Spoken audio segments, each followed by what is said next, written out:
I'd like to congratulate all of you on this occasion. We are getting a new headquarters.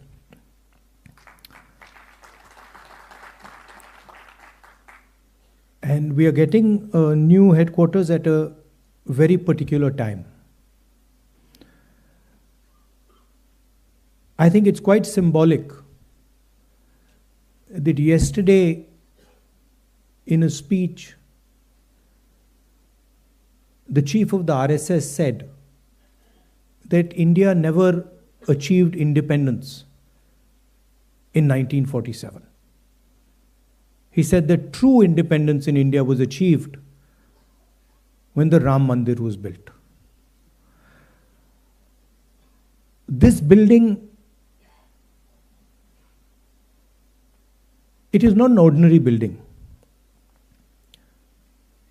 It has emerged from the soil of our country, and it has emerged as a result of the hard work and sacrifice of millions of people, and not just sacrifice prior to the freedom movement, but sacrifice until today. And there are multiple examples. There's an example, of course, of the freedom movement and the fruit of that movement, which was the Constitution, which was essentially attacked yesterday by Mr. Mohan Bhagwat when he says that the Constitution was not the symbol of our freedom. But also after that, thousands of our workers died in Punjab, thousands of our workers died in Kashmir, thousands of our workers died in the Northeast. And so this party has stood for a particular set of values. And we can see those values in this building. Unlike the Western world, which focuses on outside the self, the Indian way of thinking is about understanding the self. If you look at our great masters, they're all about understanding precisely who you are, where you come from, who you are, what your nature is. And that, the Bhagavad Gita is about that, Shiva is about that, Guru Nanak Ji is about that, Kabir is about that. All of them are asking the fundamental question, who are you? And this is really the fight that is taking place in India today. There are two visions of the self in India in conflict. One is our idea, the idea of the Constitution, and the other is the idea of the RSS. One idea says India is a union of states. We have, as we entered, I saw, we have all the national languages there, equally placed together. There is no superior language. There is no inferior language. There is no superior culture. There is no inferior culture. There is no superior community, no inferior community. They are all the same. That is written in the Constitution, and it is symbolized by this building. On the other side, there is the idea of a centralized knowledge, of a centralized understanding. Mohan Bhagwat has the audacity to inform the nation every 2 or 3 days what he thinks about the independent movement, what he thinks about the Constitution. In fact, what he has said yesterday is treason, because it is stating that the Constitution is invalid. It is stating that everything, the fight against the British was invalid, and he has the audacity to say this publicly. In any other country, he would be arrested and tried. That is the fact, right? To say that India did not get independence in 1947 is an insult to every single Indian person. And it's about time we stop listening to this nonsense that these people think they can just keep parroting out and shouting and screaming. Right? That is the crux of it. the Congress party has worked with the Indian people. It has built the success of this country. And it has built the success of this country on the foundations of the Constitution. And that is what this building symbolizes. You please go inside this building and you will see the depth of talent. You will see how deeply the Congress party has entered the soul of India. There's a history there. In fact, we forget.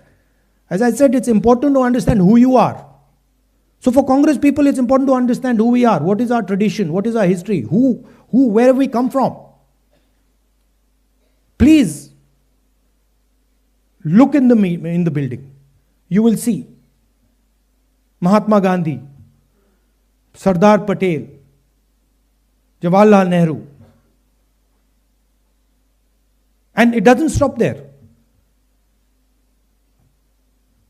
Workers, chief ministers, governors, defense ministers, foreign ministers, all of them who served the constitution of our country, all of them who saluted the tricolor.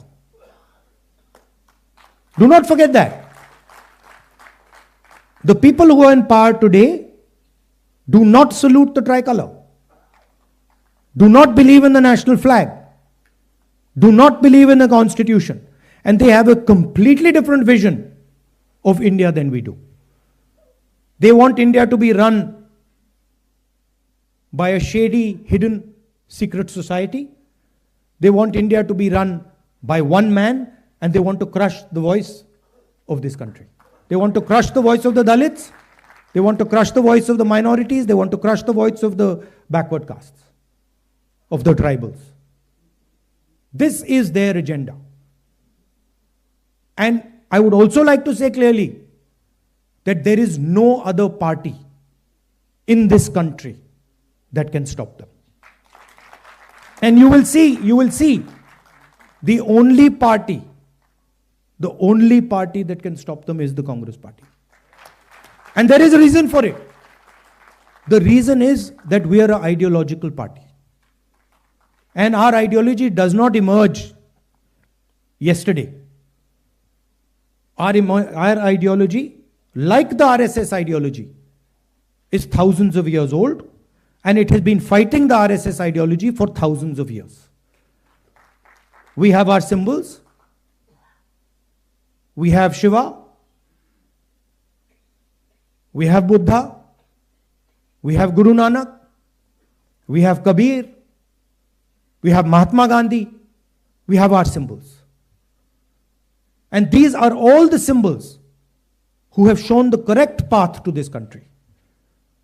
Please name one symbol of the RSS ideology that is revered in India today. Name one symbol. Was Guru Nanak from the RSS ideology? Was Buddha from the RSS ideology? Was Krishna Bhagwan from the RSS ideology? Not a single one. Because every single one of these people fought for equality, fought for brotherhood, fought for affection. And so the last thing I would like to say is that this building has emerged from the blood of Congress people. And not just Mahatma Gandhi, Jawaharlal Nehru, Patel ji, not just these people. It has emerged from the blood of our workers, from every single one of our leaders. That includes all of you who are today defending the idea of the Congress party. Everybody in this room is under severe assault defending the ideas of the Congress party. Sometimes we forget it. But these people in this room are facing systematic attack and assault on their lives because they are in the Congress party. And they are not surrendering to the BJP and the RSS. And in the same way, thousands of workers are there But there are also thousands of people who believe, millions of people who believe in the Congress ideology. They're sitting outside the Congress. And that is why, the same way this building has emerged from the soil of our country, from the blood of our leaders, from the blood of our workers, this building, the idea behind this building must also reach the corners of our country. That is the duty of this building. That it does not just remain a building, that the ideas that are inside this building reach the corners of our country. Reach Tamil Nadu, Kashmir, Northeast, Gujarat, Andaman, Lakshadweep, every corner of our country. This idea has to be propagated from this building. So I'd also finally like to thank all the people who've been responsible for giving us this building. The people Venugopalji mentioned, Murli Deora, Motilal Vora ji, who we all miss, Ahmed Patel ji, the others who have helped with the completion, Manish Chatra ji, Venugopal ji, Priyanka. I'd like to thank all of you. You have done a tremendous service to the Congress party. But it is important that now we take the ideas from this building and, like leaders of the Congress have done in the past, we spread the ideas to the rest of the soil of this country. Because we are fighting a civilizational war with these people. They are every day attacking the ideas that we believe in. And only this organization, only the people in this room and the millions of workers of this organization have the courage and the capability to stop them. I'd like to say one last thing, that do not think that we are fighting a fair fight. There is no fairness in this. If you believe that we are fighting a political organization called the BJP, that we are fighting a political organization called the RSS, you have not understood what is going on. The BJP and the RSS have captured every single institution of our country. We are now fighting the BJP, the RSS, and the Indian state itself. In the last working committee meeting, I said very clearly that there is something wrong that has happened in the Maharashtra election. I said clearly that we are not comfortable with the way the Election Commission is holding elections. I said very clearly that the large number of new voters that have suddenly appeared, almost 1 crore new voters who have suddenly appeared between Lok Sabha and Vidhan Sabha in Maharashtra, is problematic. And I put a challenge clearly in front of the Election Commission. And I said clearly to the Election Commission, through that meeting, that it is your duty to make the voter list transparent to the opposition.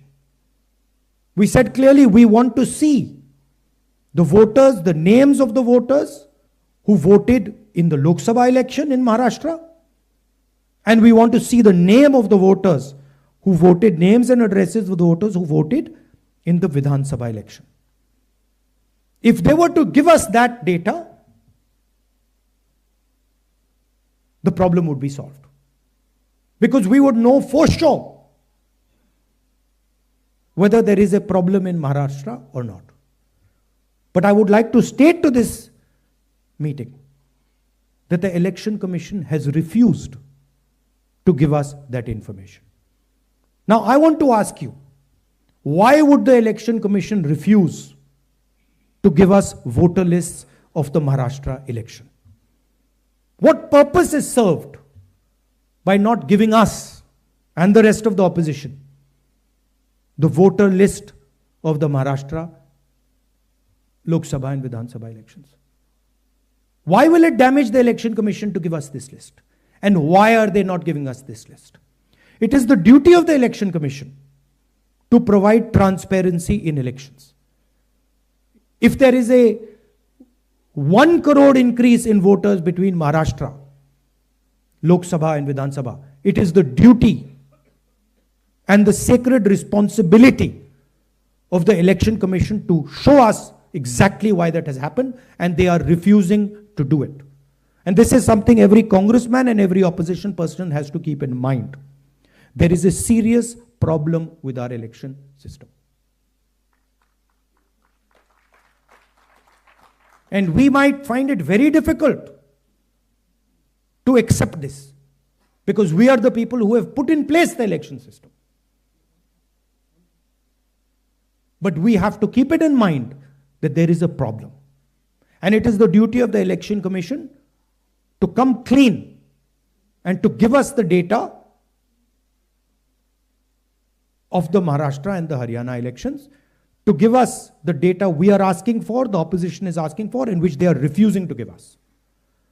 So that is the situation in which we are fighting. Investigative agencies which are supposed to investigate crimes are being used against opposition. They're being used against all opposition leadership. CBI, ED, all these structures. We do not know whether our institutions are working or are non-functional. It's pretty clear the media, what the media is up to. Everybody knows. Even the people know that the media is no longer free and fair. So these are circumstances under which you're fighting this ideological battle. And I must tell you that I'm extremely proud of every single one of you. That you get up in the morning, and you stand and you fight for what you believe in and what you know to be your politics. So I'm very proud of this building, and I'm more proud of the people who are sitting inside this building right now. Thank you very much.